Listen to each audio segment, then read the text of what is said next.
আগামীর পার্লামেন্ট হবে ইসলামী আন্দোলনের পার্লামেন্ট, আগামীর পার্লামেন্ট হবে বাংলার জমিনে কোরআনের পার্লামেন্ট। সুতরাং কোরআনের পার্লামেন্টকে যদি বিজয় লাভ করতে হয় সিদ্ধান্ত গ্রহণ করতে হবে। আজকে শহীদ আল্লামা সাঈদী আবু সাঈদের বাঁচান করে দীপ্ত শপথ দিতে হবে আগামী সংসদ নির্বাচনে বাংলার জমিনে ইসলামী আন্দোলনকে বিজয় লাভ করার জন্য আপনার সমর্থ থাকা দরকার। 2024 সালে বাংলাদেশকে দ্বিতীয়বার স্বাধীনতা করতে গিয়ে বৈষম্যবাদী ছাত্র আন্দোলনের যেসব ছাত্র যুবকেরা যারা দুনিয়ার মাঝে বিদায় গ্রহণ করে মহান রবের দরবারে চলে গেছে, আমরা তাদের জন্য আল্লাহর কাছে দিল খোলা দোয়া করে, আল্লাহ ওই বৈষম্যবাদী ছাত্র আন্দোলনের ব্যক্তিগুলা যারা শুধুমাত্র একমাত্র অত্যাচারে বাংলাদেশকে দ্বিতীয়বার স্বাধীনতার জন্য যারা নিজের রক্ত দিয়েছে, বিশেষ করে মনে পড়ে যায় ওই রংপুরের কৃতি সন্তান শহীদ আবু সাঈদের কথা বলুন, ঠিক না বেঠি?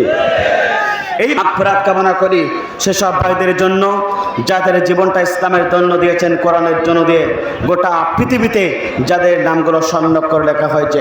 বিশেষ করে কোরআনের পাখি বাংলাদেশের আল্লামা সাঈদী আমাদের মাঝ থেকে চলে গেছে। আমরা তার রুহের মাগফিরাত কামনা করি। আল্লাহ পাক তার দুনিয়ার সমস্ত কাজগুলোকে আল্লাহ পাক কবুল করুক এবং তার কবরটাকে জান্নাতের টুকরা বানিয়ে দেখ। চিৎকার করে বলুন আল্লাহুম্মা আমিন। বাংলাদেশে 2024 সালে আমরা সেটাই দেখতে পেলাম। একজন ইসলামী আন্দোলনের কর্মী, যিনি ইসলামী আন্দোলনের ছাত্র শিবিরের সাথী ছিল, শহীদ আবু সাঈদ পর্যন্ত মাত্র 10টা হাত দূরে থেকে পুলিশের সামনে নিজের বুকটাকে পেতে দিয়ে সে দেখিয়ে গেল এই বাংলাদেশের যুবকেরা ইসলামের জন্য, কোরআনের জন্য, মাতৃভূমিকে স্বাধীন করার জন্য নিজের বুক পর্যন্ত দিতে পারে, জীবন পর্যন্ত দিতে পারে, কিন্তু বাতিলের কাছে মাথা নত করতে পারে না। শহীদ আবু সাঈদ এটাই দিকে গেল। শহীদ আবু সাঈদ হচ্ছে গোটা পৃথিবীর একজন ব্যক্তি যে 1971 সালে নয় 2024 সালের বাংলাদেশের স্বাধীনতার জন্য সবচেয়ে বড় অবদান যার। আমরা তার রুহের মাগফিরাত কামনা করি।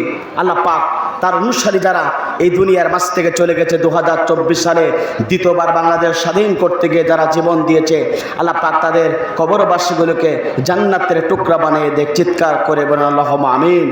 এবং যারা হাসপাতালে অসুস্থ আছে, আমরা দোয়া করি আল্লাহ তাআলার কাছে যেন আল্লাহ রাব্বুল আমিন অতি তাড়াতাড়ি যে ভাইরা আমার অসুস্থ আছে তাদের শিফায় কামেরা দান করুক, আমাদের মাঝে যেন আবারও ফিরে আসতে পারে সেই তৌফিক দান করুক। চিৎকার করে বলেন আল্লাহুম্মা আমিন।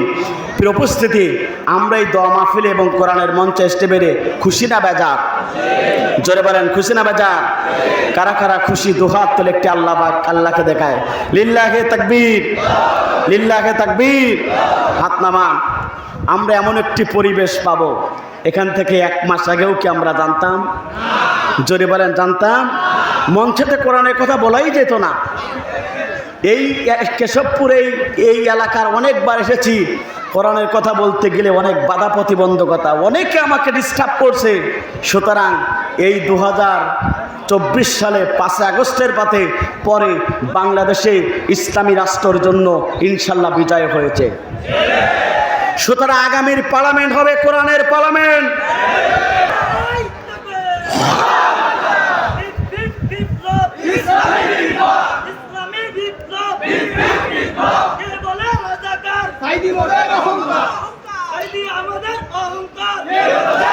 উপস্থিতি, সুতরাং আগামীর পার্লামেন্ট কোরআন আমরা সকলে চাই কিনা? বাংলাদেশে আমি সাম্প্রতিক মালয়েশিয়াতে মুসলিম ইয়ুথ কমিউনিটি সেন্টারে আয়োজিত একটি কোরআনের অর্থাৎ কনফারেন্সের আয়োজন করা হয়েছিল। বাংলাদেশ থেকে আমরা 4 জন মেহমান গিয়েছিলাম, যার আজকে যিনি প্রধান মেহমান মুফতি আমির হামজা, সেই কনফারেন্সে কোরআনের কথা বলেছে। আমি আপনাদের আল্লাহর গোলাম, আপনাদের প্রিয় সন্তান সমতুল্য কারোর ভাই আল্লাহ রাব্বুল আমিন সেই মঞ্চে আমাকে কোরআনের কথা বলেছেন। সারা বাংলাদেশের এক উজ্জ্বল জ্যোতিষ্ক কবির বিন সামাদ এবং বগুড়ার কৃতি সন্তান অর্থাৎ আব্দুল সালাম যুক্তিবাদী তিনিও কথা বলেছেন, আমরা সেখানেও কথা বলেছি। তো মালয়েশিয়া প্রবাসীর সকলের দাবি আগামীতে যেন এই বাংলাদেশে ইসলামী রাষ্ট্র প্রতিষ্ঠার জন্য যারা বাংলাদেশে সঠিকভাবে একটি দল আছে, যারা বাংলাদেশে যদি পার্লামেন্টে যেতে পারে, তারা বিশ্বাস করে এই বাংলাদেশের সমস্ত রক্ত খচিত এই লাল পতাকা তারা টিকিয়ে রাখতে পারবে। এই দলটার কেউ নাই, ওপেনভাবে তারা বলে দিয়েছে বাংলাদেশ জামাত ইসলামের কাছে যদি বাংলাদেশের পার্লামেন্ট দেওয়া হয়, তাহলে সমস্ত গোটা পৃথিবীর বাঙালি যারা আছে তারা বিশ্বাস করে এই দেশ সঠিকভাবে চলবে। উপস্থিতি, এই জন্য আমরাও চাই এই বাংলার জমিন এই কোরআন দোয়েক চলুক। আমাদের কোনো সমস্যা আছে? এই কোরআন দিয়ে জমিন চললে কেউ কারোর মারবে না, কেউ কার আঘাত করতে পারবে না। বাংলাদেশের এমন একজন বাংলাদেশ জামাতের আমির পেয়েছে যিনি এত কষ্ট দিয়েছে তাকে। এই বাংলাদেশে জামাত ইসলাম করতে গিয়ে 5-6 জন প্রায় শহীদ হয়েছে, তারা বিদেশের বুকে পালাই যায় নাই। সুতরাং বাংলাদেশের সবচেয়ে ক্ষতিগ্রস্ত হয়েছে বাংলাদেশ জামাত ইসলামের কর্মীরা এবং তারা জুলুম নির্যাতনের শিকার হয়েছে। কিন্তু তিনি বিজয় হওয়ার পরে ঘোষণা দিয়েছে, আমি সমস্ত মানুষগুলোকে ক্ষমা করে দিয়েছি। সুতরাং যে ব্যক্তিটা জুলুম নির্যাতনের শিকার হওয়ার পরেও মানুষকে ক্ষমা করে দিতে পারে, এই ব্যক্তিটা মনে হচ্ছে বাংলাদেশ চালানোর সবচেয়ে বড় দাবিদার। কথা বলুন, ঠিক না বেঠিক? উপস্থিতি, আরেকটা কথা বলে আমার আলোচনা শুরু করতে চাই। আমাকে অনেকে প্রশ্ন করেছে যে হুজুর, বাংলাদেশের স্বাধীনতার পূর্বে দীর্ঘ 5টি বছর বাংলাদেশের সবচেয়ে আলোচিত বক্তা ডক্টর মিজানুর রহমান আজহারী তিনি আলোচনা করতে পারেন না। এই জালিম শেখ হাসিনা স্বৈরাচার শাসক, রক্ত খচিত শাসক, যে রক্ত না দেখলে তার ঘুম হতো না। পরিকল্পিত করে শেখ হাসিনা ডক্টর মিজানুর রহমান আজহারীকে বিদেশের মাটিতে তারাই তাকে বিতাড়িত করেছিল। অনেকে আমার কাছে প্রশ্ন করে, হুজুর ডক্টর মিজানুর রহমান আজহারী কবে আসবে? আমরা একই টেবিলে কথা বলেছি, একই সাথে আমরা একটি অনুষ্ঠানে ছিলাম। তার কাছে আমি দাবি রেখেছিলাম, ভাই আপনি কবে যাবেন বাংলাদেশে? আপনাকে তো বাংলাদেশের লোক অনেক বড় জায়গায় দেখতে চায়। তিনি বলেছিলেন, ইনশাল্লাহ কোরআনের মঞ্চে আমি কথা বলবো অতি তাড়াতাড়ি, অর্থাৎ এই মাসের শেষ অথবা আগামী মাসের প্রথম সপ্তাহে ডক্টর মিজানুর রহমান আজহারী বাংলার জমিনে আসবে। ইনশাল্লাহ বাংলাদেশের 64টা জেলায় যেমন মুফতি আমির হামজা কোরআনের তাফসীর করছে, ডক্টর মিজানুর রহমান আজহারী অর্থাৎ তিনি পর্যন্ত কোরআনের কথা বলবে। আপনারা খুশি না বেজার? জোরে বলেন, খুশি না বেজার? এই জন্য দোয়া করবেন, ইনশাল্লাহ অতি তাড়াতাড়ি ডক্টর মিজানুর রহমান আজহারী এই বাংলাদেশের 64টা জেলায় কথা বলবে। ইনশাল্লাহ ডক্টর মিজানুর রহমান আজহারী এমন একজন আলোচক, আপনারা খুশি হয়ে যাবেন, যিনি আপনার আফ্রিকাতে জোহানেসবার্গ অর্থাৎ জোহানেসবার্গে প্রায় 92 বিলিয়ন টাকা খরচ করে একটি মসজিদ, অর্থাৎ যারা আফ্রিকাতে থাকে ওই দেশের বাংলাদেশি প্রবাসীদের নিয়ে একটা সংগঠন করে 92 বিলিয়ন টাকা দিয়ে একটা মসজিদ সেখানে সবচেয়ে আফ্রিকাতে বড় মসজিদ তৈরি করতে যাচ্ছে। আপনারা খুশি না বেজার? সুতরাং আমরাও চাই এই বাংলার জমিনে প্রত্যেকটা মসজিদ থেকে এমন কোরআনের ভাষণ চলে আসবে।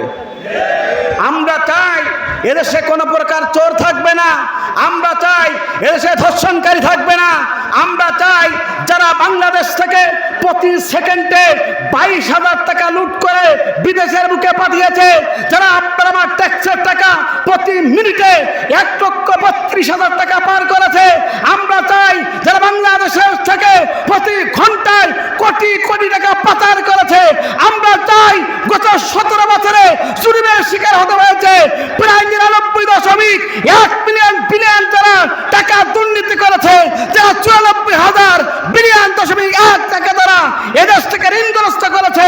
আমরা যাত্রা আহ্বান জানাবো অন্তর্বর্তীকালীন সরকারের প্রধান ডক্টর মির ইউনূসের কাছে অতি তাড়াতাড়ি দুর্নীতি সরকার অর্থাৎ স্বৈরাচার হাসিনাকে ভারত থেকে এনে পার্টির কাজটা ঝোলাতে হবে। কারণ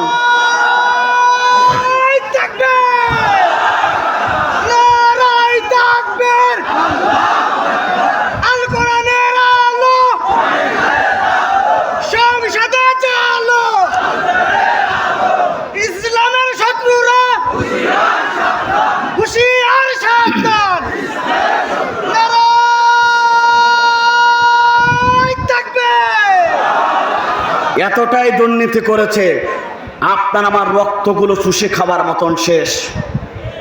কথা বলুন ঠিক না বেঠিক? এতটাই দুর্নীতি করেছে, ব্যাংকগুলোকে লুট করা হয়েছে, এতটাই দুর্নীতি করেছে, বাংলাদেশের সমস্ত মাটিগুলা ওরা খেতে পেলে সবচেয়ে খুশি হয়ে যেত। কিন্তু বিজয় দান কালেমার দাওয়াত দিয়েছিল, ফেরাউন সহ্য করতে পারি নাই, মুসাকে বিরোধিতা করেছিল, সেই ফেরাউনকে সুপিয়ে সুপিয়ে মেরেছিলেন তিনি কে? আমরা দেখেছিলাম মুসলিম জাতির পিতা ইব্রাহিম আলাইহিস সালাতু ওয়াস সালাম, তিনিও কালেমার দাওয়াত দিয়েছিল। নমরুদ তাকে নির্যাতন জুলুমের শিকার করেছিল, আগুনতে পুড়িয়ে তাকে মারার জন্য চেষ্টা করেছিল। সে আগুন থেকে মুসলিম জাতির পিতা ইব্রাহিমকে আল্লাহ রাব্বুল আলামিন রক্ষা করেছিলেন। আর জুতা পিটা করে গোটা পৃথিবীতে দৃষ্টান্ত রাখার জন্য নমরুদকে আল্লাহ রাব্বুল আলামিন পৃথিবীর মাঝ থেকে বিদায় গ্রহণ করেছিল।